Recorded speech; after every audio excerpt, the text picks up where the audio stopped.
Universidad Nacional del Chaco Austral, carrera de Medicina, año 2014. Cátedra Concepción y Formación del Ser Humano. Alumna Toman María Josefina. Los temas que voy a desarrollar son móvil fetal, canal del parto, parto y el alumbramiento. Móvil fetal. Considera el feto como un cilindro u ovoide integrados por 3 segmentos.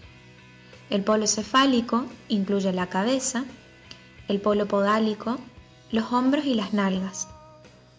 Estos 3 segmentos son capaces de generar un mecanismo de parto. El esqueleto de la cabeza está formado por los mismos huesos que el adulto. En ella se distinguen 2 regiones, el cráneo y la cara.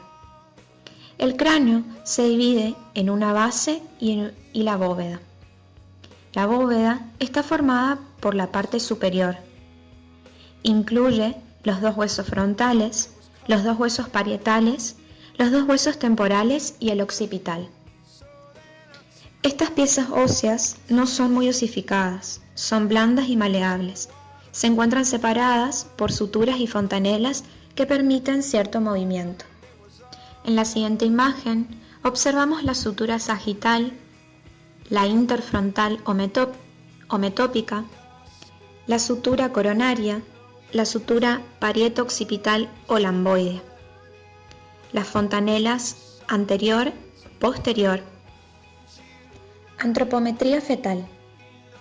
Los diámetros de la cabeza son el suboccipito bregmático, que mide 9,5 centímetros, se extiende desde el occipucio hasta el centro de la fontanela mayor o bregmática.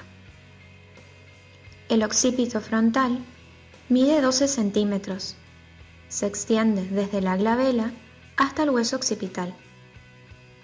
El sincípito mentoniano mide 13,5 centímetros, va desde el mentón hasta el punto situado en el medio de la sutura sagital. El submento bregmático mide 9,5 centímetros. Se extiende desde la unión del submentón con el cuello hasta el centro de la fontanela mayor o bregmática. Y el diámetro suboccipito frontal va desde el occipucio a la parte más saliente de la frente y mide 10,5 centímetros. El diámetro transverso mayor de los hombros, denominado vía acromial, mide 12 centímetros. El diámetro transverso mayor de las caderas, el vitrocantéreo, mide 9,5. Colocación fetal. Es importante conocer y poder determinar la disposición del feto con respecto a sí mismo, al útero y a la pelvis. La actitud es la relación que guardan los distintos segmentos fetales entre sí. La actitud normal del feto es la flexión. La situación es la relación existente entre el eje del ovoide fetal, el eje del ovoide uterino y el eje longitudinal de la madre.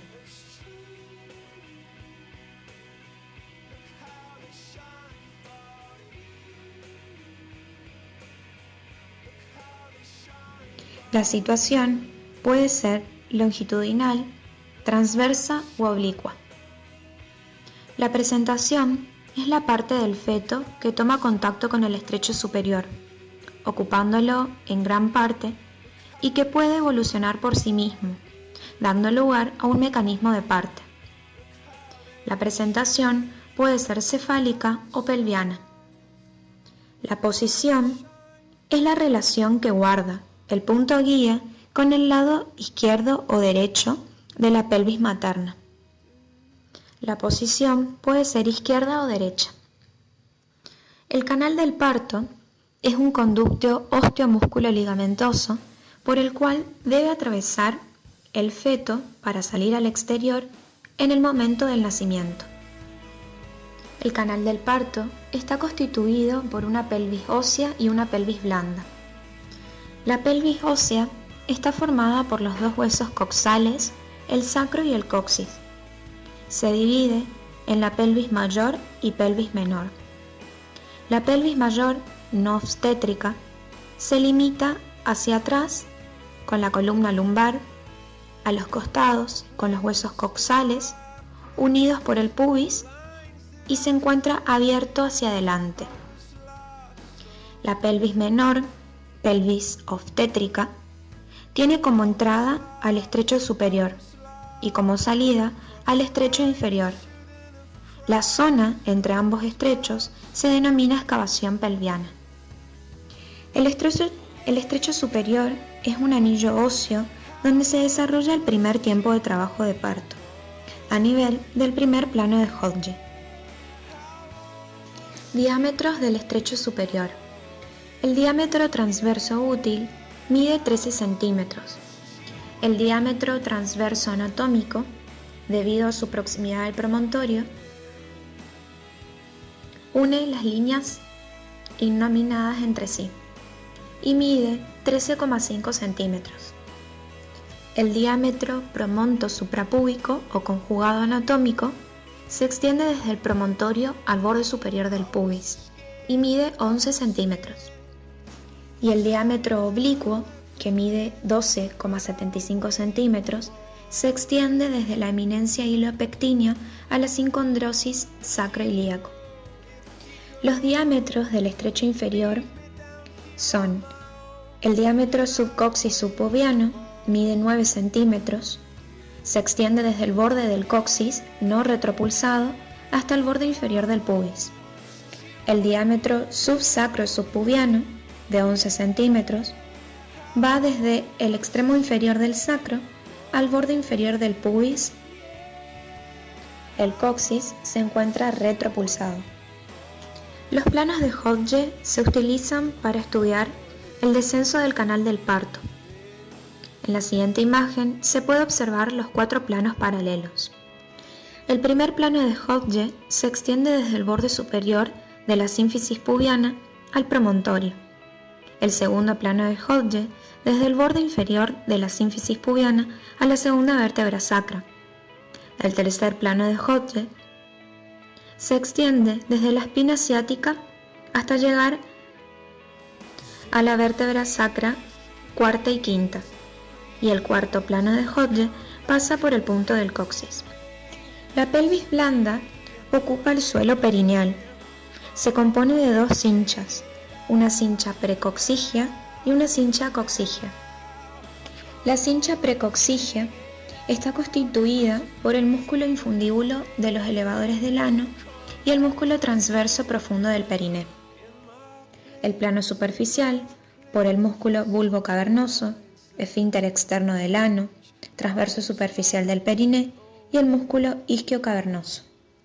La cincha coxigia está formada por el ligamento sacrociático mayor, sacrociático menor, músculo isquio coxigio y los fascículos posteriores del glúteo mayor.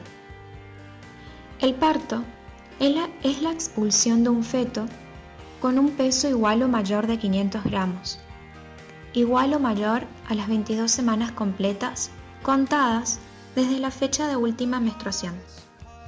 De acuerdo al tiempo de gestación, el embarazo a término tiene entre 37 y 41 semanas completas. Un bebé prematuro nace entre las 22 y 36 semanas completas. Un embarazo a postérmino después de las 42 semanas de gestación. Y mortinato cuando el feto tiene menos de 22 semanas completas o pesa menos de 500 gramos. El trabajo de parto es un conjunto de fenómenos fisiológicos que tienen como objetivo la expulsión del feto y anexos ovulares por vía natural.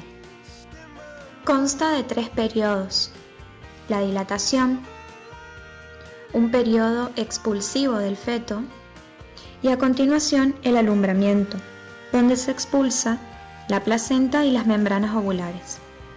Este mecanismo es efectuado por los fenómenos activos y pasivos. Los fenómenos activos son las contracciones uterinas y los pujos. Los fenómenos pasivos son los cambios que se producen por los fenómenos activos.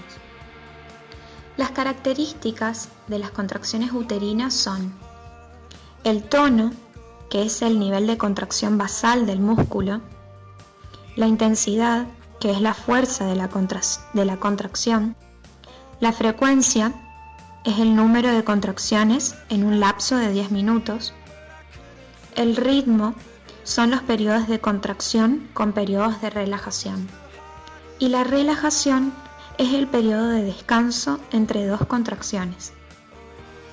Los pujos son contracciones de los músculos torácicos expiratorios, en especial del diafragma y de los músculos abdominales. Los pujos pueden ser espontáneos o dirigidos, los cuales se inician en el momento de dilatación cervical completa, cuando se produce una distensión del canal del parto y el descenso del móvil fetal. Dentro de los fenómenos pasivos encontramos el borramiento, en el cual el cuello del útero va disminuyendo su grosor, haciéndose cada vez más delgado. En la dilatación se produce una ampliación del orificio cervical externo. En la formación del segmento inferior se produce la formación del conducto cérvico-segmentario. Formación de la bolsa de las aguas. Al aumentar la presión intrauterina, se produce la protrusión de las membranas ovulares. Dependiendo de la cantidad de líquido amniótico que contenga, por ejemplo, puede tomar forma de reloj de arena. Ampliación del canal del parto.